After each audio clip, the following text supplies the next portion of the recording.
আউযুবিল্লাহি মিনাশ শাইতানির রাজিম বিসমিল্লাহির রহমানির রহিম। সম্মানিত আমার টিকটক, ফেসবুক, ইউটিউব এবং ইনস্টাগ্রামের ভাই বোনেরা, আসসালামু আলাইকুম।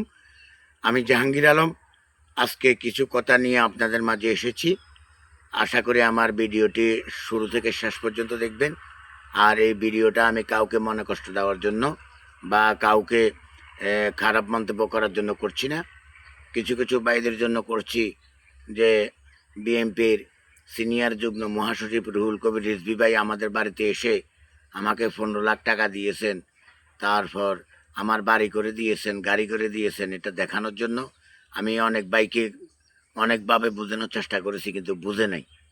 আমি কসম কেড়ে পর্যন্ত বলেছি যে আমাকে তার দেশনায়ক জনাব তারেক রহমান ভাইয়ে আমাকে দুইবারে প্রায় 1 লাখ টাকার মতো দিয়েছে। প্রথম দিয়েছে 50,000, এরপরে হারমোনিয়াম কেনার জন্য আরও 50,000 টাকা দিয়েছে। দুইবারে আমাকে 1 লাখ টাকা দিয়েছে।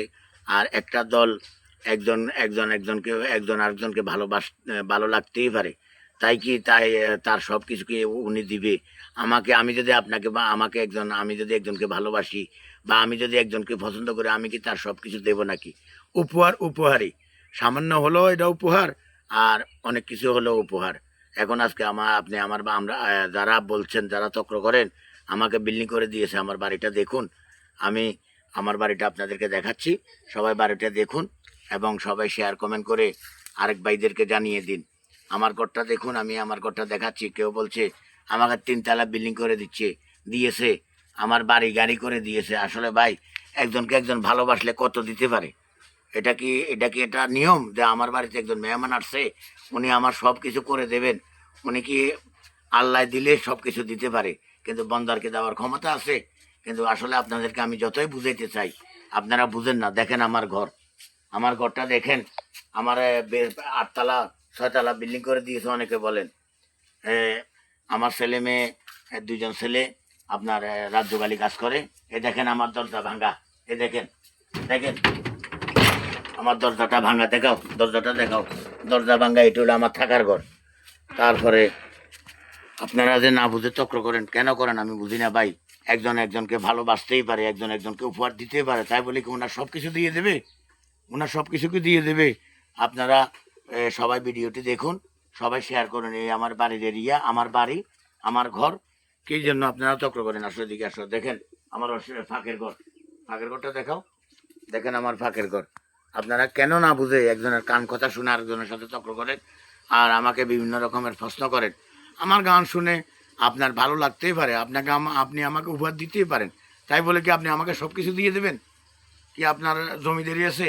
তাই একজনের এভাবে কেন মানুষকে ছোট করেন? মানুষকে ছোট করার কোনো যুক্তিই নেই।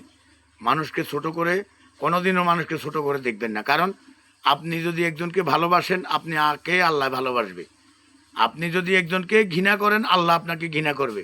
আপনি যদি একজনকে অবহেলা করেন, আল্লাহও আপনাকে অবহেলা করবে। আপনি মানুষকে ভালোবেসে বুকে টেনে নেবেন, কিন্তু মানুষের কোথায় কি দোষ, মানুষের কোথায় কি সমস্যা, এইটা যদি ঘাটাঘাটি করেন, বলেন দিন শেষে আপনার কি লাভ? আপনার কি কোনো লাভ হয়? আপনাদের কোনো কি পকেটে কোনো টাকা আসে? হ্যাঁ, যদি বলেন হ্যাঁ ভাই আমাদের লাভ হচ্ছে, আমার পকেটে টাকা আসতেছে, তাহলে আপনি সারাদিন ঘৃণা করেন, সমস্যা নেই।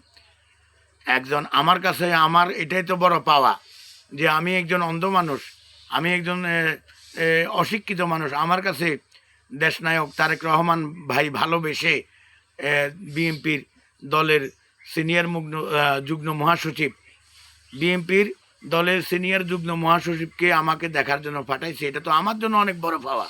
টাকা পয়সা আজকে আছে, কালকে নাই। টাকা দিয়ে আমি কি করব টাকা দিয়ে? আপনারা এই ভিডিওটা এমন লোকেও দেখবেন যাদের কাছে কোটি কোটি টাকা আছে। বলেন তো ভাই, আপনি এখন যদি মারা যান, কালকে আপনার টাকা আপনার কি উপকারে আসবে বলেন? তাহলে আপনি আমার কাছে এসেছেন, এটাই তো আমার বড় পাওয়া। আমি কত কোটি টাকা দিলে যে বিএনপির সিনিয়র যুগ্ম মহাসচিব রুহুল কবির রিজভী ভাই আমার বাড়িতে আসবেন? কত কোটি টাকা দিলে তারেক রহমানের নজরে আমি যাব? তাহলে ঘৃণা কেন করেন, হিংসা কেন করেন? ভাই একটা কথা খেয়াল রাখবেন, আপনার কর্ম যেটা, এটা আপনার কাছে অনেক বড়। আমার কর্ম আমার কাছে অনেক বড়। আমার কাছে আমার গান শুনে হয়তো দেশনায়ক তারেক রহমান সাহেবের ভালো লেগেছে, তাই আমাকে 2-4 টাকা সাহায্য সহযোগিতা করেছে বা আমাকে দেখার জন্য লোক পাঠাইছে। আপনিও করেন, আপনিও গান করেন, আপনি দলের জন্য জীবন দিয়ে দেন, দেখবেন আপনার আপনার কাছে লোক যাবে। আপনি দলের জন্য মরে যান, দেখবেন আপনার কাছে লোক যাবে। আপনি দলের জন্য একটা কিছু করেন, আপনি দলের জন্য একটা কিছু করেন। আপনি যে দলে করেন, আপনি আওয়ামী লীগ করেন, আপনি বিএনপি করেন, আপনি জামাত ইসলাম করেন, আপনি জাতীয় পার্টি করেন, আপনি এনসিপি করেন, করেন। আপনি যদি দলের জন্য একটা কিছু করেন, ওই দলও আপনাকে লোক পাঠাবে, এই দলে আপনার খোঁজখবর নেবে, ওই দলে আপনাকে দেখতে যাবে। তো আমি আমি আগেও বলছি, এখনও বলতেছি, আমি বিভিন্ন রকমের গানে গাই, বিভিন্ন রকমের গান গাইতাম বা গাইও। কিন্তু আপনারা যেটা যেটা শুরু করছেন আমি বুঝতেছি না, আমাকে আসলে আপনারা কি বাঁচতে দেবেন না কি করবেন আমি বুঝতেছি না। দেখেন তো আমার বাড়িঘরটা কয়তলা বিল্ডিং, দেখাও বাড়িঘরটা সুন্দর করে দেখাও, আমার ঘরটা দেখাও কয়তলা বিল্ডিং আমার বাড়িটা। আপনারা যে বলেন কি বাপ টাকা পয়সা কি, টাকা কি আপনার এরকম বললাম না এখন বাংলা ভাষায়, টাকা রুজি করতে কি কষ্ট হয় না? একজনে আরেকজনকে বেড়ালা দিয়ে দেবে, ও চিন্তা করতে হবে ওদের অবস্থান কোথায়। আমি আপনাকে তো 10 টাকা দেবো, চিন্তা করতে হবে যে আমার অবস্থানটা কোথায়। আমি আপনাকে 10 টাকা দেবো আমার কাছে 1 কোটি টাকা থাকলে, আমার কাছে যদি আমার কাছেই না থাকে, তাহলে আমি আপনাকে কিভাবে 10 টাকা দেব? অযথা প্রশ্ন করবেন না, অযথা মানুষকে বিভ্রান্ত করবেন না, অযথা মানুষের কান কথা শুনে কেউ বিশ্বাস করবেন না। যদি কেউ কান কথা বলে, আমার এই ভিডিওটা তাদের দেখানোর জন্য বিশেষভাবে অনুরোধ রইল, বিশেষভাবে অনুরোধ রইল। আমার এই কথাটা যারা কান কথা বলে, এটা সেটা বলে যে 15 তলা বিল্ডিং 100 তলা বিল্ডিং করে দিয়েছে, এসব কথা বলার কোনো যুক্তি নাই। রুহুল কবির রিজভী ভাই আমার বাড়িতে এসেছেন, আমাকে নগদ কিছু টাকা উপহার দিয়েছেন। এটা অনেকে ভিডিওতে দেখেছেন। কিছু টাকা বলতে 50,000 টাকা দিয়েছেন, আমি এতদিন বলি নাই। এখন 50,000 টাকা আমার জন্য এটা 50 কোটি টাকা।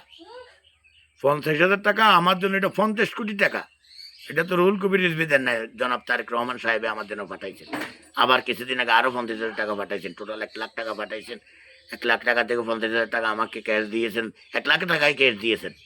1 লাখ টাকা থেকে 50,000 টাকা আমি ব্যক্তিগত কাজে খরচ করছি, আর 50,000 টাকা দিয়ে আমি একটা হারমোনিয়াম কিনে এনেছি তারেক রহমান সাহেবের নির্দেশে, হুকুমে। তো তাহলে ওনার যতটুকু সামর্থ্য কুলাচ্ছে, যতটুকু খোঁজখবর নেওয়ার দরকার আছে উনি অতটুকুই নিচ্ছেন। বার্থিকতা আপনারা কেন বলবেন? রুহুল কবির রিজভী সাহেব আমাকে ঘর দেবেন, বাড়ি দেবেন, গাড়ি দেবেন, এইসব ধরনের কোনো কিছুই বলেন নাই। আমি কোনো আবদার করেছি করার জন্য, এটাও আমাকে বলেন নাই।